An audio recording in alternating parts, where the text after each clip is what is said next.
Hey, what's up, everybody? It's Graham. I'm here with Martino. Martino. We just had this amazing Thai food.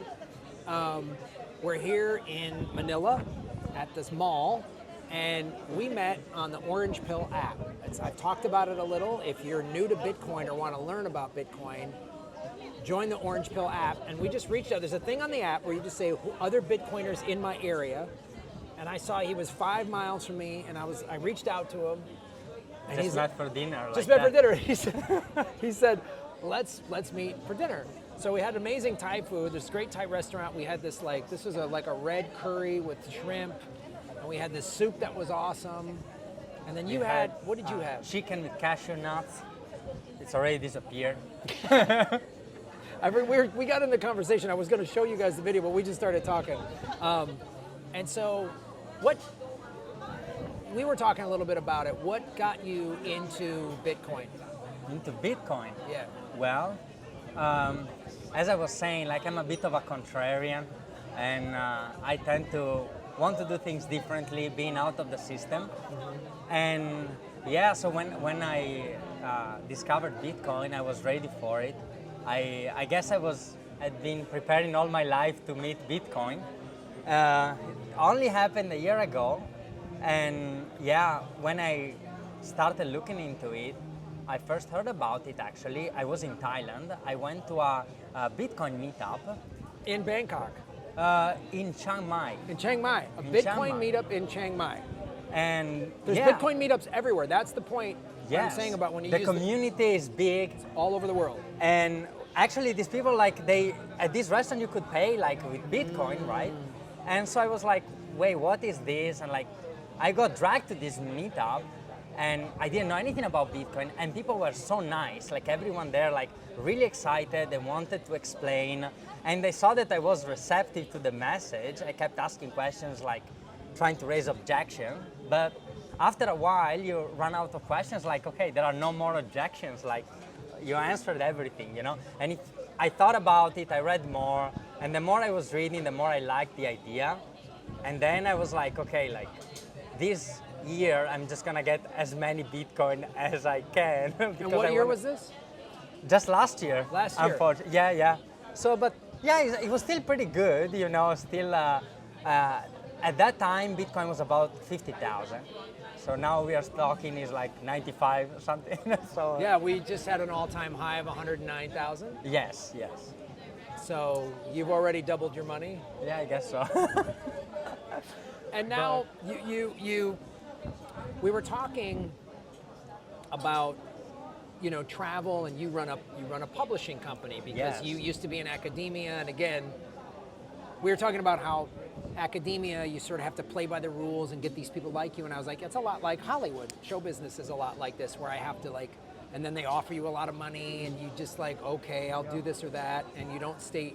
It's easy to kind of abandon your initial ideas or goals. Absolutely, and academia is a little bit of a show business as well, where you have to like put up a show to please the people like above you and so on, you know, all up the ladder until the people who hand out the money, you know, those NSF panels and stuff. Like, you have to present a proposal with exactly the stuff that they're gonna like, so that you can get the funding. That's how it works, right?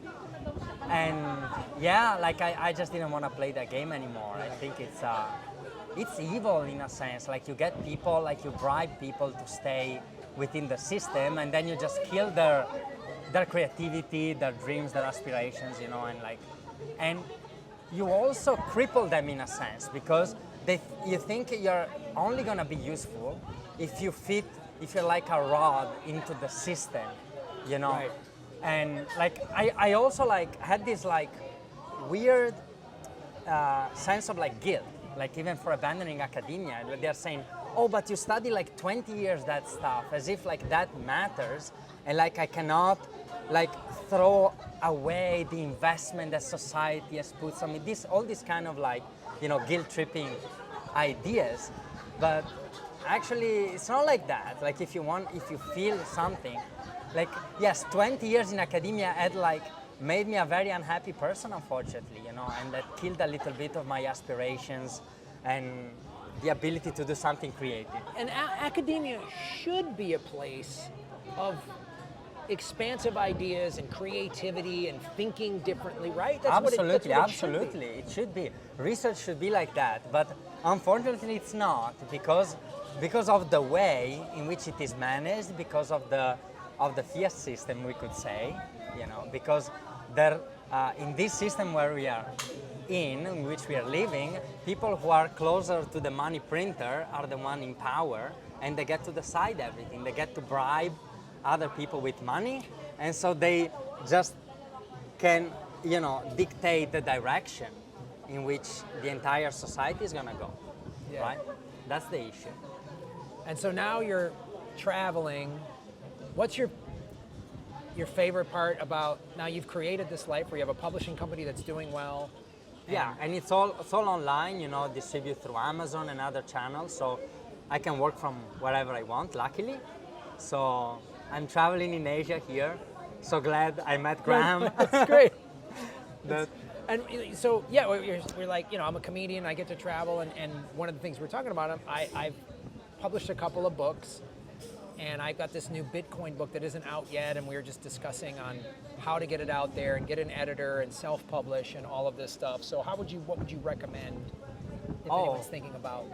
Definitely, get a professional editor, proofreader, everything, like make it as professional as you can. But then I would suggest you take care of the publishing yourself.